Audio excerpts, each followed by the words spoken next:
Tuh anak tiba-tiba nyamperin Ana, Ustaz. Assalamualaikum, aku dengan ini, dengan Mas siapa, ada yang bisa aku bantu nggak? 6 tahun, Ustaz. Ada salah satu sahabat Ana, plafon hotelnya roboh, Ustaz. Oke. Terus cerita sama Ana kan. Bismillahirrahmanirrahim. Assalamualaikum warahmatullahi wabarakatuh. Alhamdulillah wassalatu wassalamu ala Rasulillah wa ala alihi wa sahbihi wa man wala. Ikhwatal iman rahimani wa rahimakumullah. Kita memang harus selalu senantiasa memulai segala sesuatunya dengan alhamdulillah. Segala puji bagi Allah. Dan bahkan kita harus menyadari, saudaraku fillah rahimani wa rahimakumullah, andai kata seumur hidup kita habiskan untuk mengucapkan alhamdulillah, untuk mensyukuri nikmat Allah, kita belum memadai untuk mensyukuri secara layak atas nikmat-nikmat Allah Subhanahu wa taala. Karena memang Allah telah menegaskan, wa in ta'uddu ni'matallahi la tuhsuha. Jika kamu ingin menghitung nikmat Allah, tidak akan sanggup kamu menghitungnya. Karena begitu besar, begitu luas, begitu besar anugerahnya, terutama yang telah memberikan kepada kita nikmat Islam. Dan ini adalah nikmat bagaimana kita mensyukuri suatu nikmat yang balasannya itu adalah kekal di dalam surga selama-lamanya dan tidak akan menua, tidak akan mati, tidak akan ada habis-habisnya. Khalidina fiha abada. Yang kadang kita harus berpikir, apa sih amalan yang layak yang kita lakukan, yang dengan amalan itu membuat kita, oh pantas ente masuk surga, ente pantas dibayar dengan di surga itu kekal selama-lamanya.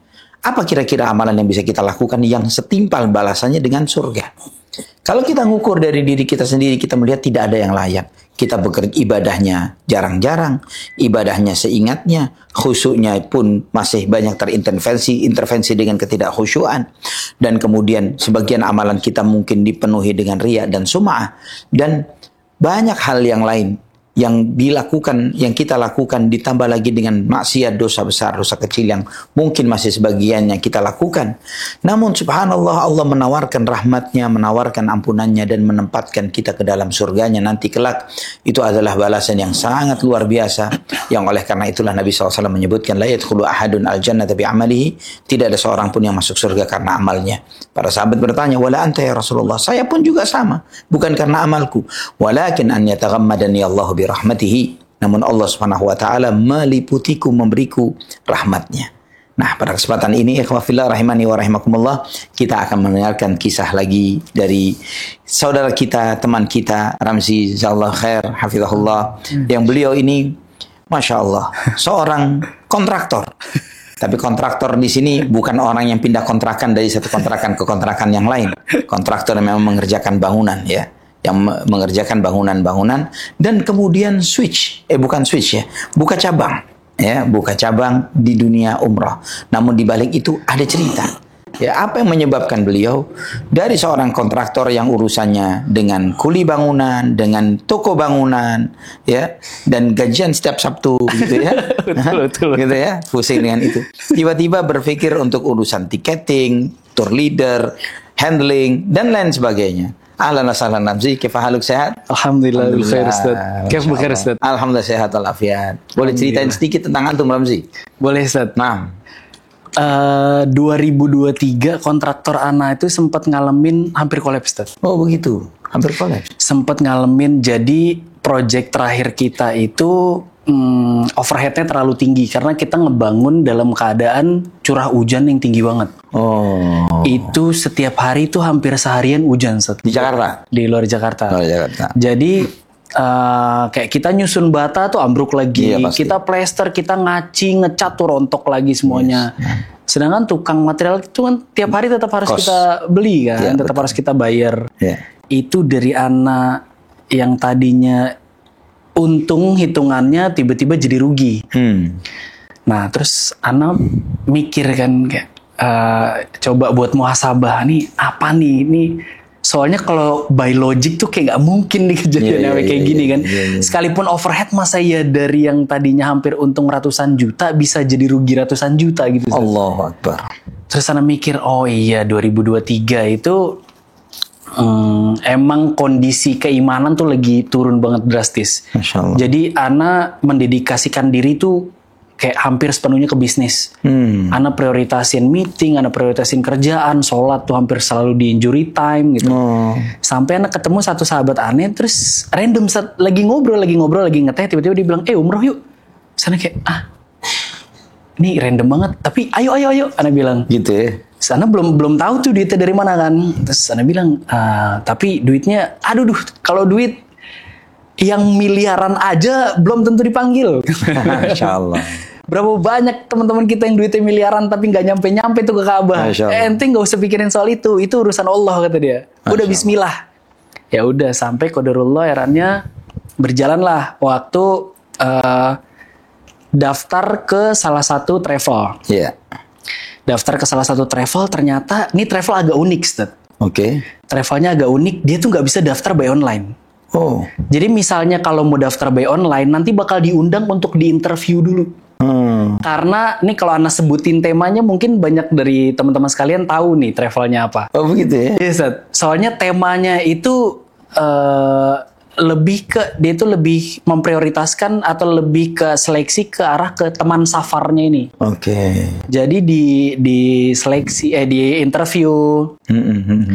Nah, terus Ana dari situ kayak wah ini agak unik juga ya. Biasa kan kalau daftar aja. Malahan kalau bisa dipermudah semuanya biar banyak yang daftar. Iya, betul. Cuma mereka itu lebih memprioritaskan kualitas safarnya ini, Zat. Oke, Masya Allah, keren banget. Makanya terus anak kayak, oke, ini poin pertama. Terus tiba-tiba berjalannya waktu sampai alhamdulillah kalau Allah izinin ada rezeki dan sebagainya, anak daftar. Terus anak ngelihat panitia ini servisnya tuh servis excellent banget, Zat. Masya Allah, adabnya itu Masya Allah.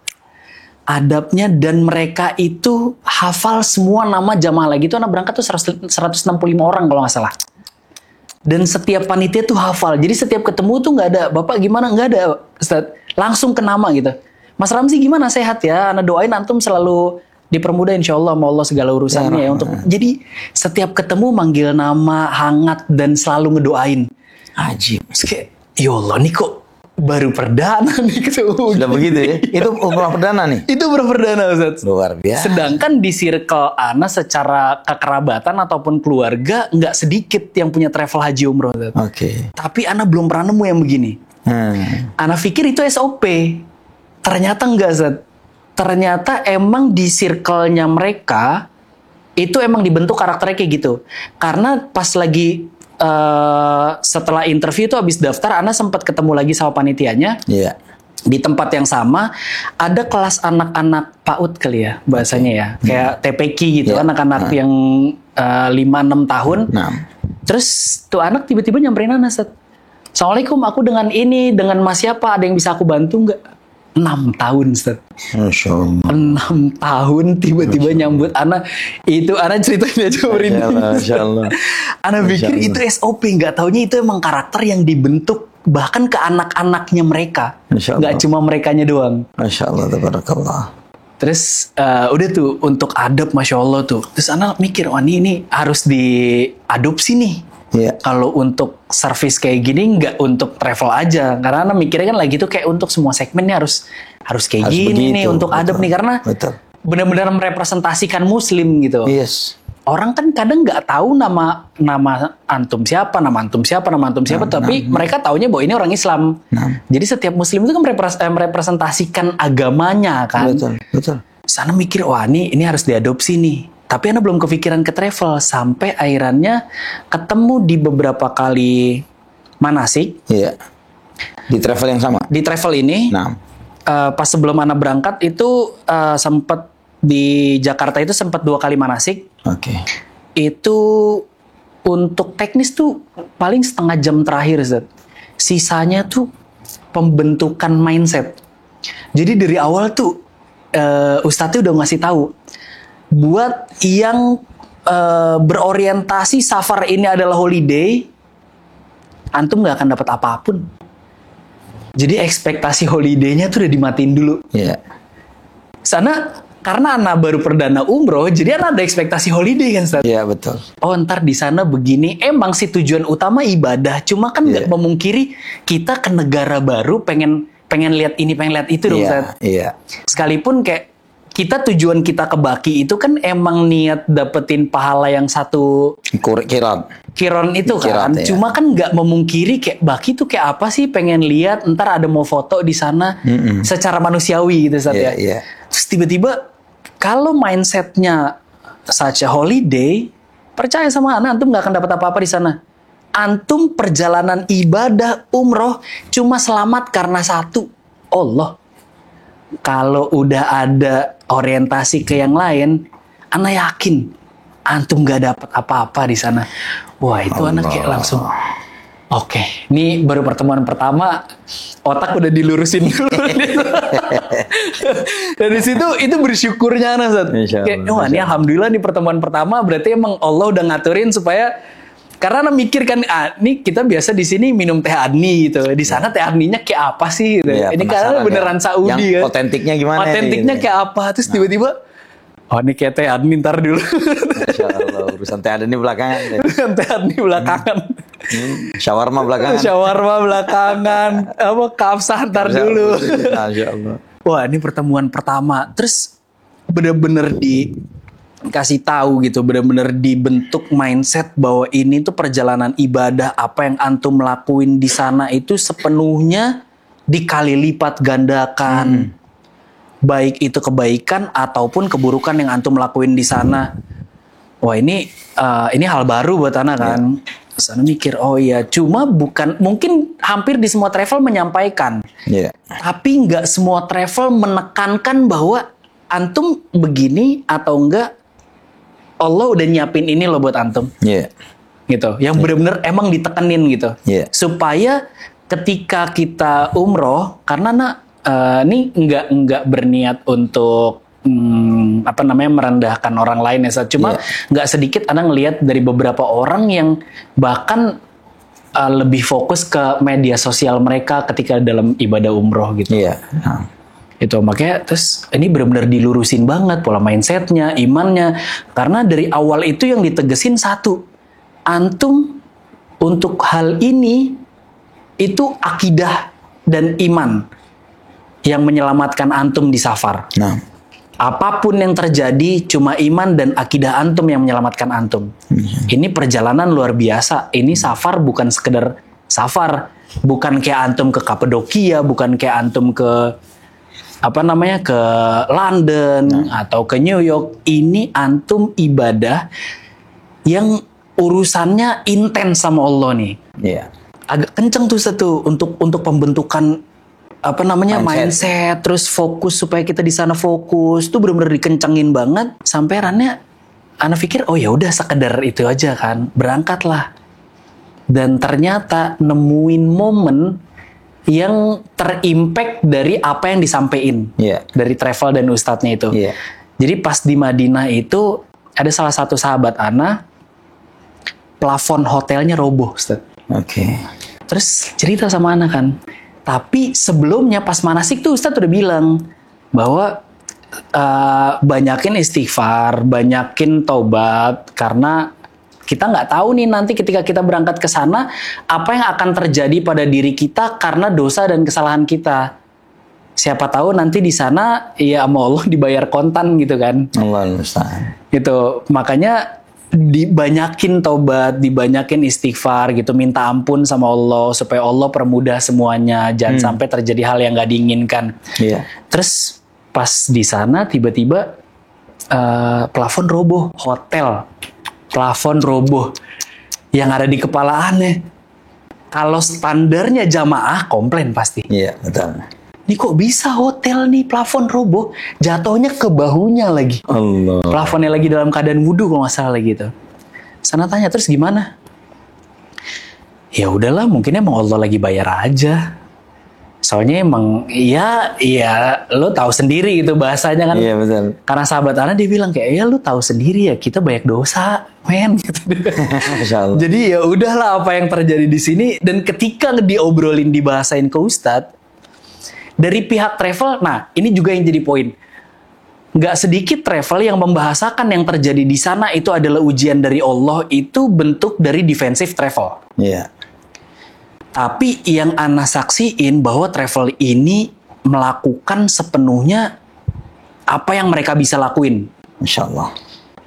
dengan cara ikhtiar maupun secara doanya, karena nyaksiin Ustaz. Itu panitianya doa untuk jamaah kayak sampai nangis-nangis Ustaz. Allah. Sampai ke Ustaz-Ustaznya doa untuk jamaahnya aja tuh sampai nangis-nangis. Makanya ngeliat, oh ini ketika ada ujian bukan karena effortlessnya travel, karena emang literally beneran dari ada sesuatu yang Allah mau kasih untuk si jamaahnya kan. Masya Allah.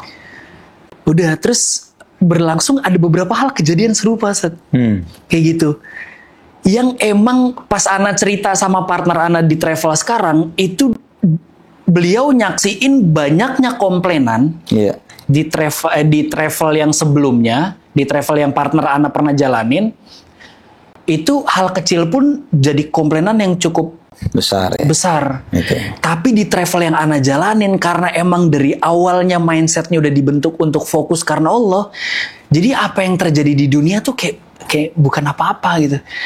Ya udahlah, tuh masih bisa jalan ke masjid, udah fokus ke masjid aja, nanti tinggal kasih tahu bagian hotel kalau emang mau dibersihin, kalaupun tetap bolong ya udahlah, toh hotel bukan tujuannya gitu, kecuali kayak kita mau ke luar negeri yang emang holiday, mungkin hotel jadi salah satu tujuan kita. Ini enggak, tuh tujuan kita pas lagi di Madinah kan ke Masjid Nabawi. Jadi selama Masjid Nabawinya baik-baik aja dan kita masih baik-baik aja untuk ke Masjid Nabawi, ya hotel bukan urusan gitu. Masya Allah.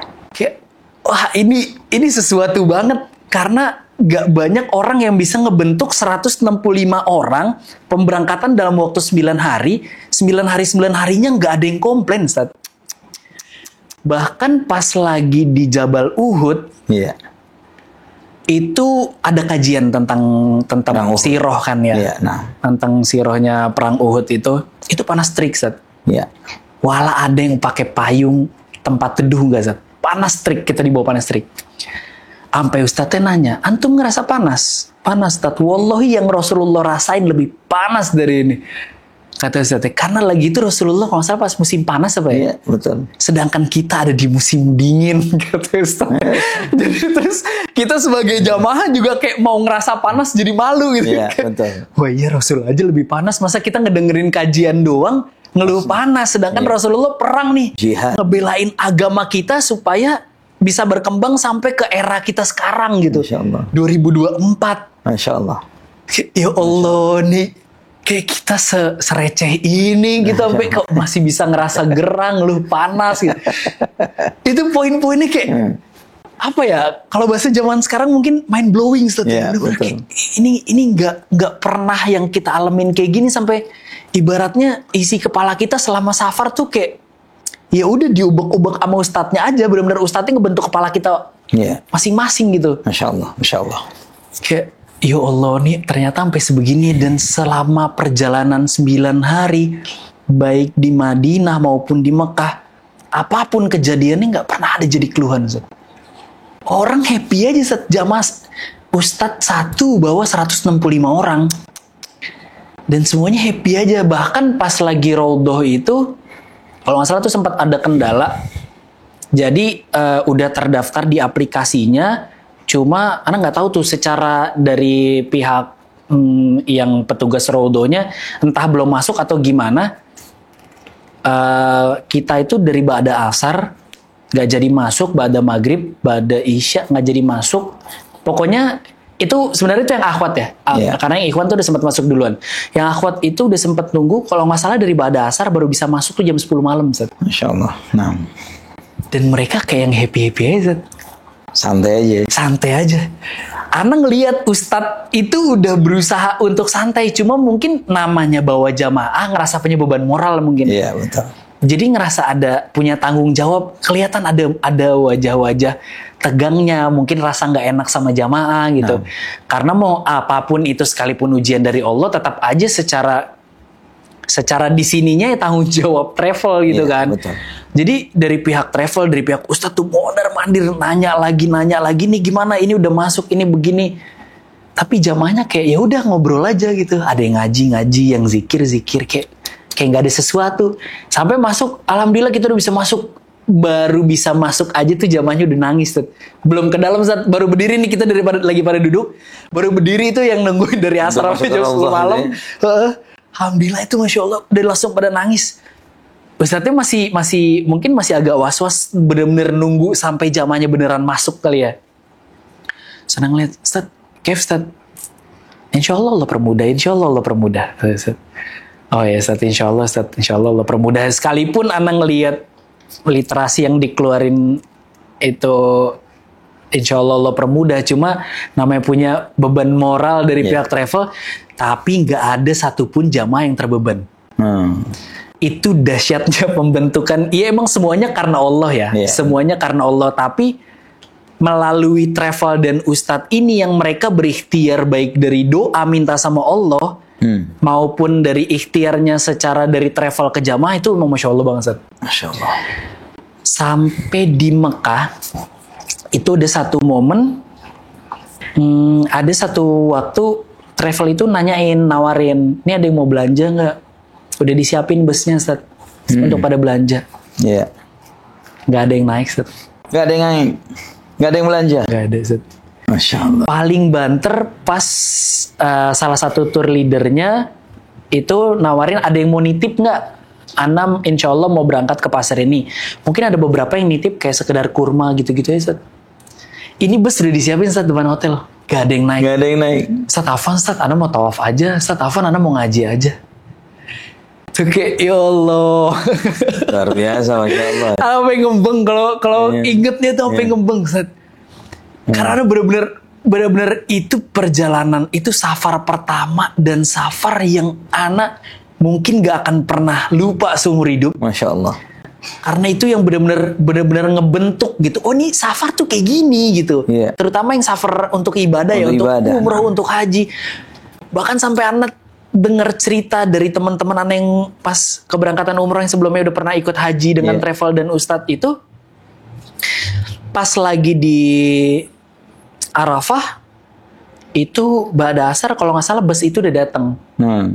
Terus ditawarin, kata ustadznya, kita di sini bukan untuk mau berbus, tapi untuk maksimalin ibadah. Jadi benar-benar maksimalin ibadah kalau nggak salah sampai matahari terbenam. Iya betul. Sampai matahari terbenam dan ternyata udah nggak ada bus di situ. Dan mereka berjalan kurang lebih kalau nggak salah 20 kilo. Ke Musdalifah. 20 kilo nggak salah. 20 kilo mereka jalan kaki. Satu pun gak ada yang jadi keluhan. Benang merah yang anak ambil, kenapa setiap safar terjadi hal yang sama, tapi nggak pernah ada yang keluhin itu. Bahkan mereka berjuang, bahkan secara harga aja, Ana lihat itu relatif pricey banget. Ya. Karena kalau yang Ana dengar, emang keuntungan dari travel itu sama sekali nggak ada yang diambil, khusus untuk dia punya pondok, terus untuk tarbiyah, untuk dakwahnya mereka Masya Allah, itu. Masya Allah, Masya Allah. Bahkan dengan harga yang mungkin 1,5 sampai 2 kali lipat dari travel biasa, itu orang masih berjuang untuk dapat itu. Untuk dapat, karena yang dibentuk bukan sekedar perjalanannya, tapi beneran esensi dan edukasi perjalanannya yang emang udah dibentuk dari awal ke setiap jamaah ini satu persatu. Itu Ana bener-bener mau nangis tuh Ustaz. Pas Ana ngelihat kayak gak ada yang mau belanja, gak ada yang mau ini, gak ada yang mau itu. Ini kayaknya gak semua travel ngalamin ini gitu. Kayak masih banyak aja tuh travel kayak mau belanja, malahan ada jamaah yang nanya kita belanja kapan gitu. Yes, benar. Ini bus udah ada, mereka gak ada yang mau, gak ada yang naik Ustaz. Gak ada yang mau naik tuh bus. Mereka pada fokus, ada yang ngaji. Ada salah satu teman Ana yang dari berangkat itu ngulang dari Al-Fatihah, pulang itu hatam. Benar-benar di sana tuh fokus. Jadi benar-benar dari awal itu emang udah dibentuk. Sampai kepulangannya ke Indonesia, nyampe di sini itu disambutnya tuh kayak kita pemain timnas yang abis dapat juara 1 dunia, Ustaz. Masya Allah, tabarakallah. Ahlan wa sahlan, selamat, Masya Allah, Ana doain antum begini. Setiap jamaah dan setiap ketemu panitia. Bener-bener kayak kita tuh kayak atlet yang baru juara 1 dunia gitu, Ustaz. Baru pulang nyampe Indonesia. Masya Allah, tabarakallah. Ya Allah, sampai sebegininya loh. Dan dari awal Ustadz itu udah ngasih tahu, mohon dikoreksi kalau ada salah satu. Pokoknya kalau nggak salah itu ngebantu saudara lebih baik daripada itikaf di Masjid Nabawi 1 bulan terlebih. Sahih. Apalagi yang saudara yang dibantu itu tamu Allah. Berapa kali lipat itu lebih dari kalau sebulan atau lebih, kalau kita buletin sebulan aja, kalau pahala dikali lipat 10, udah kayak 10 bulan kita itikaf nonstop gitu pahalanya kan. Betul. Di sana anak ketemu salah satu pengusaha besar. Anak ini sebenarnya agak lucu nih, tapi kalau emang orangnya nonton, mudah-mudahan gak kesinggung. Soalnya ini emang lucu, Ustaz. Insyaallah. Ada bapak, nggak terlalu umur sih ya, kalau Anda lihat mungkin 50-an ya, Ustaz. Ini biasa aja, Ustaz. Tapi nggak berkeringat. Karena kerjaannya mikulin, bantuin orang. Kerjaannya bantuin ini, bantuin itu. Ini dari rombongan antum juga beliau? Ini jamaah, Ustaz, bukan pihak travel. Ya, jamaah. Di antara tim antum? Di antara jamaahnya pas Anda berangkat itu. Ngebantuin ini, ngebantuin itu. Anda lihat antum kayak agak kurang sehat, sini barang Anda bantuin. Sampai salah satu teman anak itu masukin ke dalam list doanya karena dia pikir bahwa bapak itu tuh volunteer yang ngebantu travel. Mudah-mudahan kakek itu tahun depan ada rezeki untuk umroh mandiri supaya nggak perlu ngangkatin barang orang, kesian. Ya Rob. Sampai didoain, Ustaz. Dan antum tahu, Ustaz, nyampe sini anak ketemu sama beliau. Dan Ana baru tahu rumahnya Dharma Wangsa.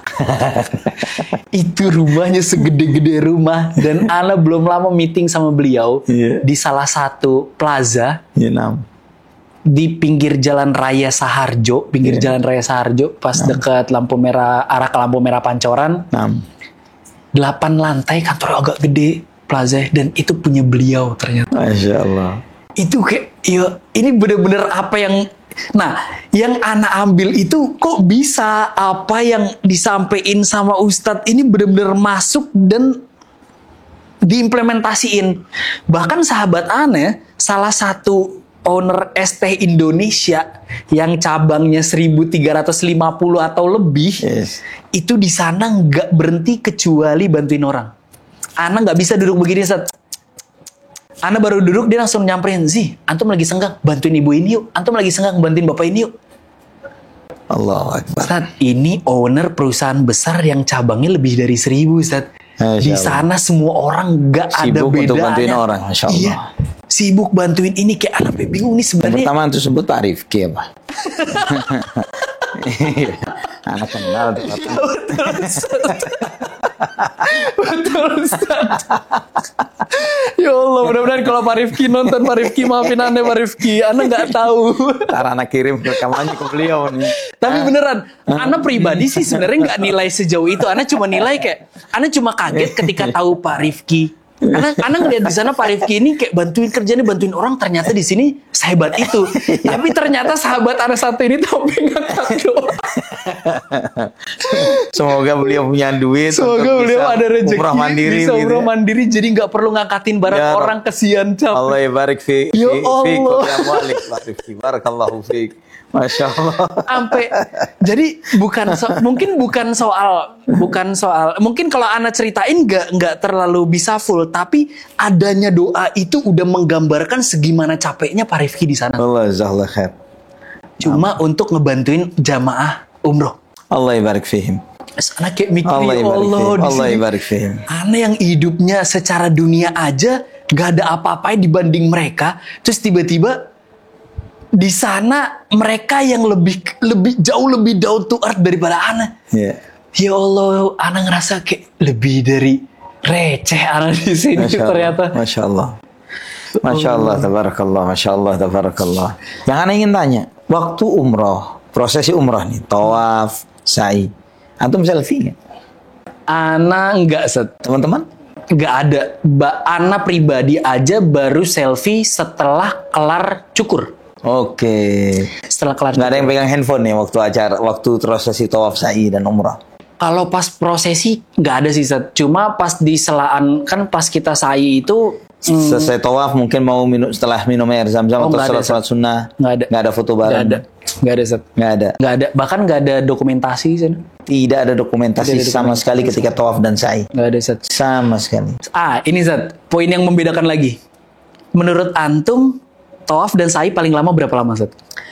Oke, ya standar sih rata-rata di antara 2 sampai 4 jaman lah. 2 sampai 4 jam. Antum tahu ana tawaf dan sa'i berapa lama, Ustaz? Iya. 7 jam. 7 jam. Nah, ana tahu yang lama di sa'inya antum. Iya. Tawafnya, ana waktu ana coba sendiri aja pas lagi tawaf sunnah itu paling lama 45 menit, tapi kita ngalamin sejam setengah. Nah. Karena emang benar-benar langkahnya diperkecil. Iya, betul. Supaya doanya tuh bisa lebih banyak. Nah. Pas sa'i itu yang benar-benar 5 jam. Duduk Ustaz. Istirahat di setiap tawaf antara Safa dan Marwah. Duduk itu di 2 putaran terakhir. Oke. Sisanya hampir nggak ada yang duduk karena ustadznya aja nggak ada yang duduk. Ana awalnya sempat mikir kayak perasaan anak kalau doa sejam sampai sejam setengah aja tuh Ana udah bisa doa dari hidup sampai mati. Ini sudah dapat semua gitu. Ana 7 jam doa apa? Tapi ternyata baru disampaikan. Nih dikasih triknya doanya Nabi Ibrahim. Jadi kalau doa formal itu kayak nggak ada engagementnya. Yeah. Kalau doa tuh dicurhatin. Yeah. Kayak Nabi Ibrahim itu waktu doa tuh dicurhatin. Ya Allah, saya udah pernah ini, saya udah ini, tapi saya gagal. Tapi saya pengen ini, ya Allah. Jadi tolong bantu hambamu ini, ya Allah. Jadi benar-benar diceritain.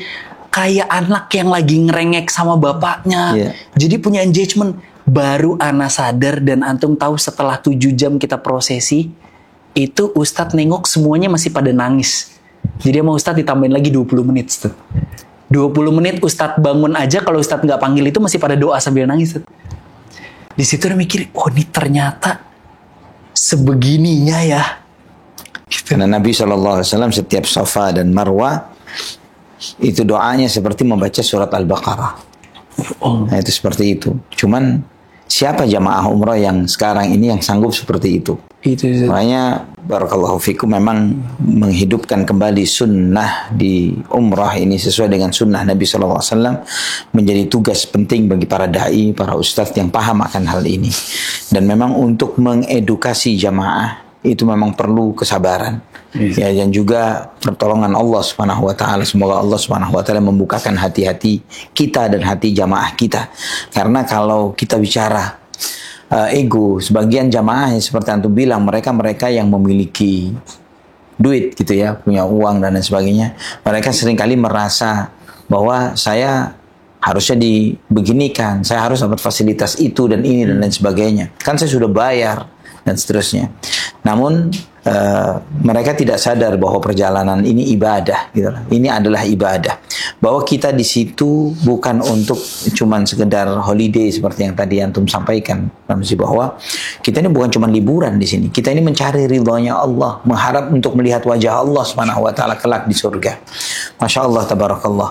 Ramzi, masya Allah, kisah perjalanan umrah perdana antum dengan sangat penuh dengan pelajaran yang luar biasa. Bagaimana sang ustadz memberikan pemantapan akidah tentang Islam, tentang iman, tentang tauhid, tentang bagaimana kita ini harus ikhlas di dalam beribadah, bahwa murni mengharap wajah Allah itu tidak bisa plus wajah yang lain, nggak bisa.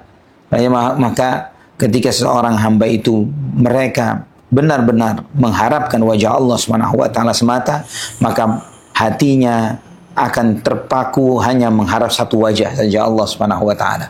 Dan artinya otomatis pada saat yang seperti itu hatinya akan terpaling dari semua wajah yang ada di muka bumi. Dan itu adalah jauh lebih gampang, lebih mudah mengharapkan ridho satu wajah ketimbang sibuk mencari ridho banyak muka. Barakallahu fiik Ramzi, ini momentum pelajaran yang sangat luar biasa dari saudara kita, jazakallahu khair, yang itu menginspirasi beliau akhirnya, ikhwafillah rahimani wa rahimakumullah, untuk memiliki travel sendiri, untuk membuat bagaimana ini bisa ditularkan kepada ikhwah yang lainnya, saudara-saudara muslim yang lainnya. Dan ini adalah sesuatu yang sangat luar biasa, bukan lagi sebuah kompetisi di dalam hal ini, tapi bagaimana ini benar kompetisi, tapi kompetisinya adalah di dalam melakukan kebaikan dan menyebarkan kebaikan. Barakallahu fikum, subhanakallahumma bihamdik, asyhadu an la ilaha illa anta astaghfiruka wa atubu ilaik. Wassalamualaikum warahmatullahi wabarakatuh. Waalaikumsalam.